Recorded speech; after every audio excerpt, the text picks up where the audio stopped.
Welcome to the final shape of 5-5B. In this one, we are going to make the triangular female character. Again, we're going to start with our standard IPT. I'm going to sketch on the base, and I'm going to start with my triangle.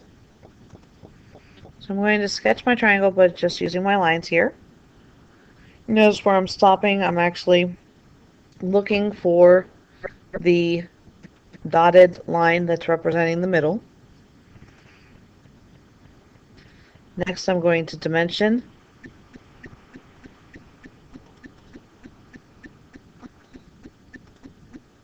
the length. It's going to be 0.556.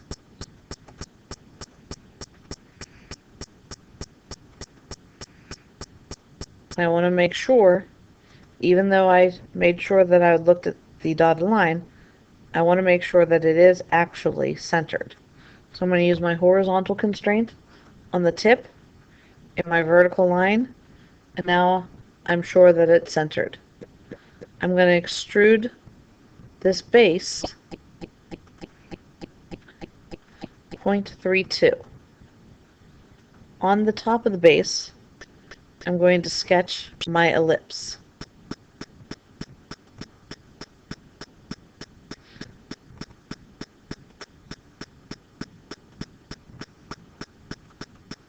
I want to make sure that my vertical component of my ellipse is 0.105 and my horizontal is 0.125.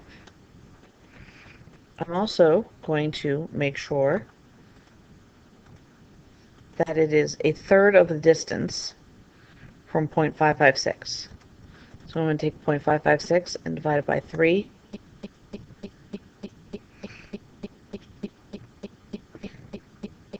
And I'm going to finish that sketch. I'm not going to extrude that. Instead, I'm going to use a lofted feature. So I'm going to select my plane, and I'm going to make an offset plane that is 0.19 up. So to do that, I clicked on the surface. So I selected plane, clicked on the surface, clicked on my left click, and dragged up and typed in the distance 0.19. Next, I'm going to sketch on that plane, and I want to make sure that I'm going to project my center point. I want to make sure that I have the same center point for my shape.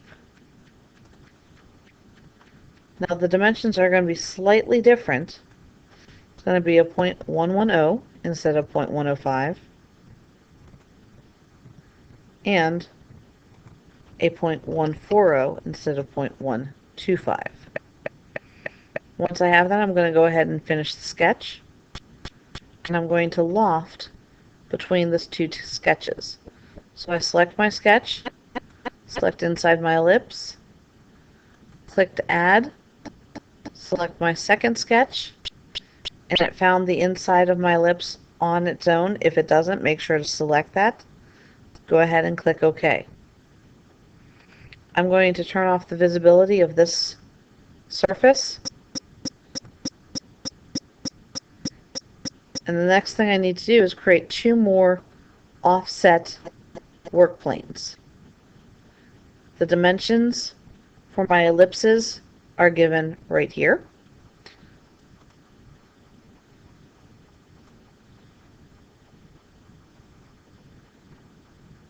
So I'm going to select my offset, clicking on that surface and dragging up and typing in 0.36. Now I can do this before or after I make my ellipse. I'm choosing to do so before. And then I'm going to make my next work plane by selecting the first one and typing my offset distance from that. So now I have 2 work planes that are going to represent the shoulders and the waist of the female figure. Next, I'm going to sketch on the top of my lofted shape. I'm going to use slice graphics so I don't see the work planes. You can choose to do that or not, personal choice. And I'm going to make my ellipse for the hem.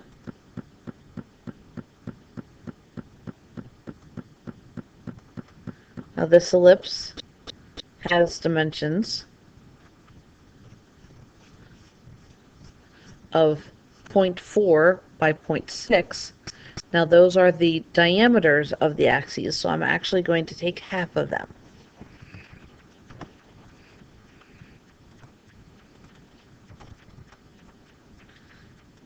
I'm going to go ahead and finish that sketch. Then I'm going to go to the next ellipse. And again, I elected to do slice graphics. I'm going to project my center point and draw my ellipse.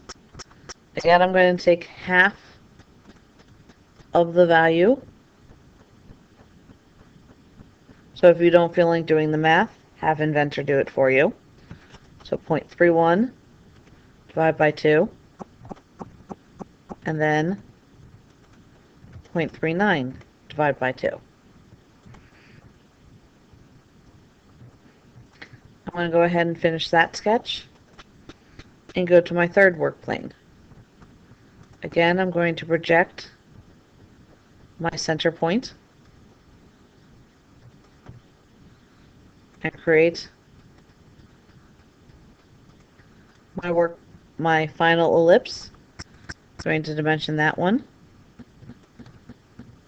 0.76 divided by 2 is my horizontal. And my vertical is 0.54 divided by 2.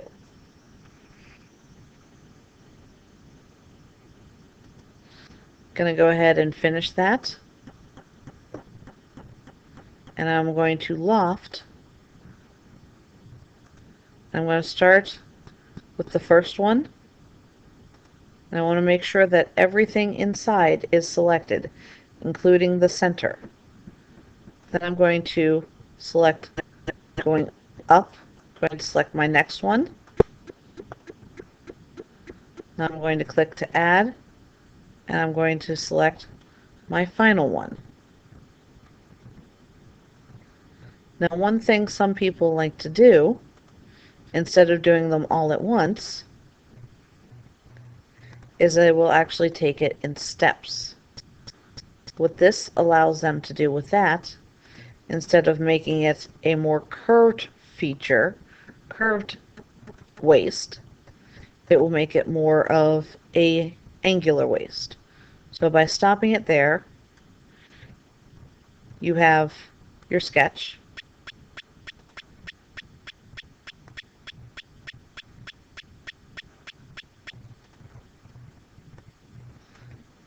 And then you click to add, and you select the other surface.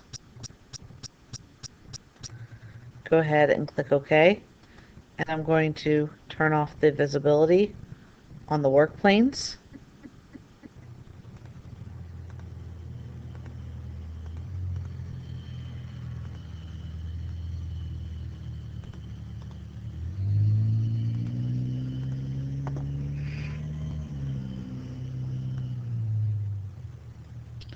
Now the next thing you're going to do is similar to what you did previous, and you're going to round the shoulders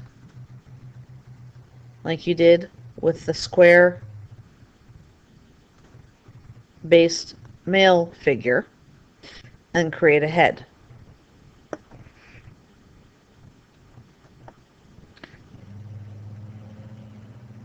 So that is how you use Loft.